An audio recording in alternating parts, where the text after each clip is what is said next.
বাংলাদেশ ও ভারতের ত্রিপুরা রাজ্য সহ 7টি পাহাড়ি রাজ্যের অন্যতম গুরুত্বপূর্ণ বাণিজ্যিক প্রবেশদ্বার ব্রাহ্মণবাড়িয়ার আখাউড়া স্থলবন্দর। তবে 2025-2026 অর্থবছরের পরিসংখ্যান বলছে বন্দর দিয়ে আমদানিতে বড় ধরনের পতন ঘটেছে। যদিও রপ্তানি আয় কিছুটা বেড়েছে, তবুও দুই দেশের কূটনৈতিক টানাপোড়েন, ভিসা জটিলতা এবং ভারতের কিছু পণ্যের উপর নিষেধাজ্ঞার প্রভাব পড়েছে সীমান্ত বাণিজ্যে। জুটন বণিকের রিপোর্ট জানাচ্ছেন শাশ্বতী সরকার। বাংলাদেশ ভারত সীমান্তের অন্যতম ব্যস্ত স্থলবন্দর আখাউড়া। একসময় যে বন্দর দিয়ে নিয়মিত আমদানি রপ্তানি চলত, সেখানে এখন আমদানির চিত্র অনেকটাই ম্লান। 2025-26 অর্থবছরে এ বন্দর দিয়ে 524 কোটি 2 লাখ টাকার বেশি মূল্যের পণ্য রপ্তানি হয়েছে। আগের অর্থবছরের তুলনায় রপ্তানি আয় বেড়েছে প্রায় 9 কোটি 68 লাখ টাকা।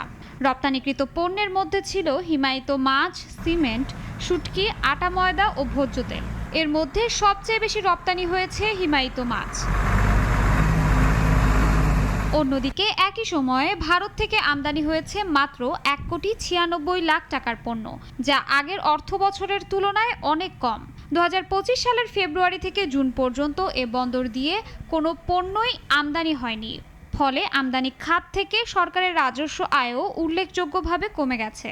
সরকার থেকে কূটনৈতিক পর্যায়ে যদি ভারত সরকারের সাথে আমাদের আগরতলা হাই কমিশনের মাধ্যমে যোগাযোগ করে একটা উচ্চ পর্যায়ে কমিটি করে যে আমাদের এই যে ব্যারিয়ারটা আছে এটা নিষ্পত্তির লক্ষ্যে ভিসা জটিলতার সমস্যা সমাধান হলে আমরা আশা করি বাজারটা আরো অনেক ভালো প্রচারী হইব।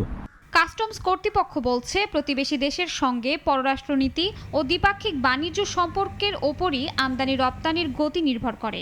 ব্যবসায়ীদের বিভিন্ন দাবি ঊর্ধ্বতন কর্তৃপক্ষের কাছে পাঠানো হয়েছে বলে জানান এই কর্মকর্তা।